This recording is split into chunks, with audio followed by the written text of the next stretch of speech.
Hello दोस्तों, welcome back to फिर channel for blaster. और मैं हूं आपका होस्ट रवि जी। एक बड़ा ही अच्छा दिन रहा और काफ़ी ज़्यादा प्रॉफिट रहा।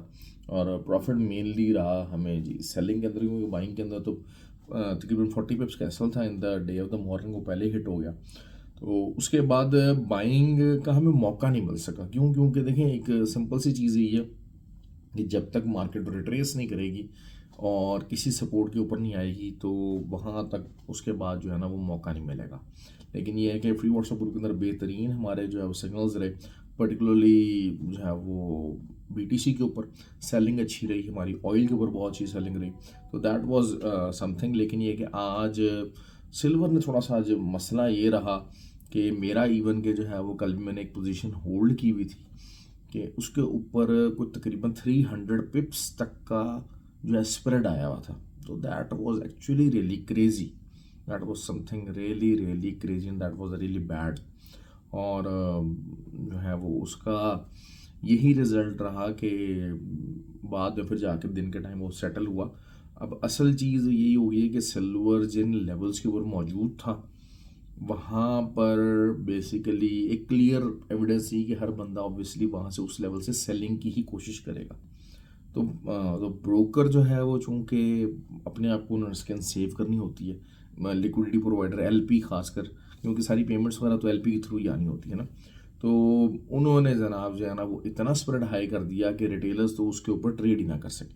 तो दैट, और वो वही हुआ कि उसके बाद मार्केट कम अज़ कम वहाँ से कोई 1500 पिप्स जो है वो मार्केट नीचे गिरी सिल्वर की। और गोल्ड की भी मार्केट अच्छी खासी रिट्रेस हुई, जो कि हमारी एक्सपेक्टेशन थी। लेकिन यही चीज़ हुई कि जो 83 का जो लेवल था जहाँ से हमने बाइंग करनी थी, उससे पहले 90 से जो है वो बाइंग निकल आई। But it's all part of the game. तो बाइंग का जो हमें एक 83 का लेवल था वो हमें नहीं मिल सका। बाद में फिर दोबारा ऊपर से फिर हमें दोबारा बाइंग का मौका मिला। That was from 4100। तो वहाँ से जो है वो ग्रुप के अंदर बाइंग करते रहे। ऑयल की अच्छी सेलिंग थी। That was pretty simple. अब आज की जो इंटरडे कैंडल बनी है और आज की जो मूवमेंट रही है, वो समझ लीजिए कि उसमें कुछ सेलर्स नज़र आए, बल्कि मैं ये कहूँगा सेलर्स तो नहीं, प्रॉफिट टेकिंग नज़र आई है। असल तो सेलर्स तो उस वक्त नज़र आएंगे कि जब सेल की पोजीशंस ओपन होंगी। असल क्या हुआ कि कुछ पार्शियली प्रॉफिट टेकिंग की गई है, तो जिसकी वजह से there is still a hope कि हाँ यार मार्केट जो है वो नीचे जा सकती है। अब असल जो मैं अभी हम लोग खैर बैठे हुए हैं, हम लोगों ने जो फ्री व्हाट्सएप ग्रुप है उसके अंदर 4151 का जो एसएल है वहाँ से ट्रेड लगा दिया। अच्छा, free WhatsApp group totally free है, हर कोई ज्वाइन इन कर सकता है। ऑक्टाफेक्स और एक्सटेक्स का आई बी लिंक वीडियो की डिस्क्रिप्शन मौजूद है। और दुबई के कोर्स के लिए जो रजिस्टर होना चाहते हैं, जो दुबई के क्लाइंट्स हैं, उनके लिए अपॉर्चुनिटी है कि दिसंबर के अंदर, नवंबर नहीं दिसंबर स्टार्ट के अंदर फिज़िकल क्लासेस होंगी दुबई के अंदर।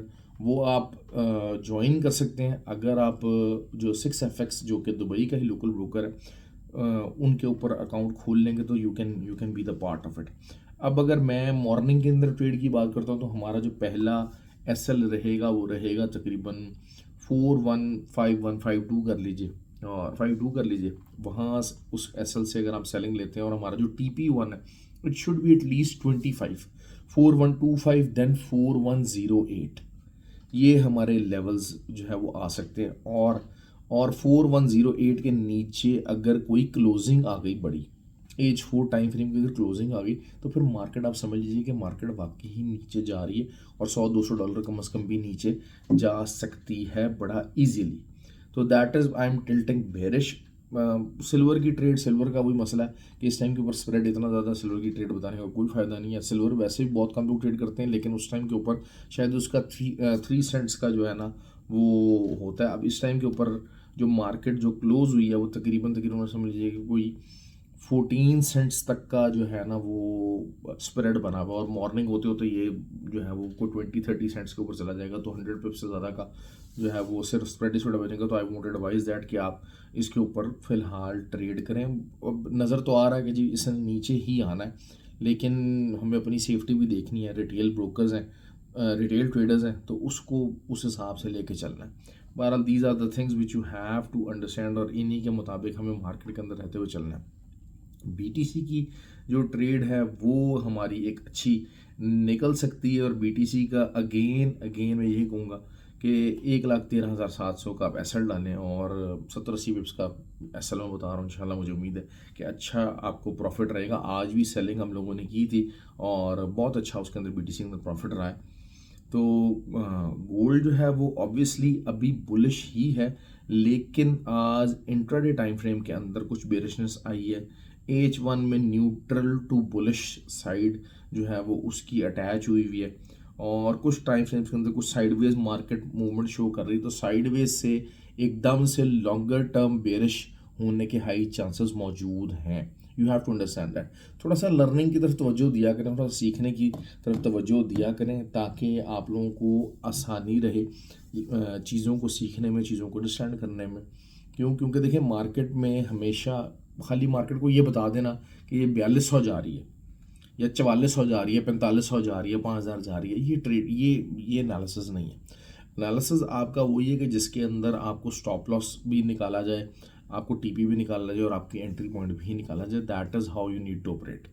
खाली मैंने कहा था जी यहाँ जाएगी, this is not on, this is not on, ये कोई गाइडलाइन नहीं है, ये कोई वो नहीं है, तरीका नहीं है कि आप या तो ये कि क्योंकि देखें आपको अगर लोग फॉलो कर रहे हैं और लोग मुझे फॉलो कर रहे हैं तो एक्सपेक्ट कि हाँ यार मैं उनको एक रिस्क मैनेजमेंट के साथ एक डिसेंट साइज ऑफ एसएल के साथ एक ट्रेड बताऊं। अब मैं जिस तरीके से बता रहा हूँ कि अब इस टाइम के ऊपर जब हाई रिस्क ट्रेड होती है, हमेशा एक बात याद रखिएगा, जब भी गोल्ड है जैसे हाई रिस्क ट्रेड है ना, सेलिंग इसकी हाई रिस्क ट्रेड है। अगर मैं हाई रिस्क ट्रेड जब बता रहा हूँ, आपको गाइड कर रहा हूँ, तो मेरा एसएल कोशिश होता है कि छोटे से छोटा हो। क्योंकि हाई रिस्क है। जब एक थोड़ी सी कन्फर्मेशन के साथ ट्रेड होती है, मैं एसएल बड़ा भी बता देता हूँ। ठीक है, यही अगर हम बाई की साइड के ऊपर होता है, क्योंकि gold is on the buying side, तो अगर मैं एसएल थोड़ा सा बड़ा भी रख लूँगा तो मुझे पता है कि यार हाँ ठीक है, इसके जो ट्रेंड के साथ कामयाब होने की प्रोबेबिलिटी है वो हायर साइड के ऊपर है। ये चीज़ें समझाने का मतलब ये होता है कि थोड़ा सा लर्निंग के ऊपर आप भी फोकस करें।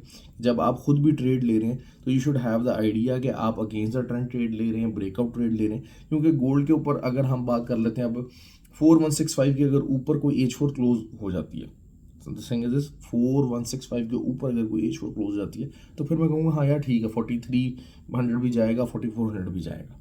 लेकिन अगर उसके नीचे नीचे अंदर रहती है ये H4 की जो एक टाइम लाइन है, उसके इनसाइड कैंडल्स रहेंगी, तो there is a high probability के नीचे से लिक्विडिटी ग्रैब के लिए मार्केट जाएगी और वो हमारी अपॉर्चुनिटी होगी।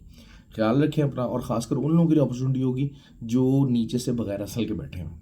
बगैर असल के ट्रेड मत किया करें, ये अपना एक बेसिक रूल समझा करें। Try to stay in the game. वो कहते हैं ना, विकेट लूज़ कर देने के बाद उसका कोई फ़ायदा नहीं है, once you are not in the game. चलें जी, ख्याल रखें अपना। Thank you very much and have a good. Like और कमेंट और शेयर जरूर किया कीजिए।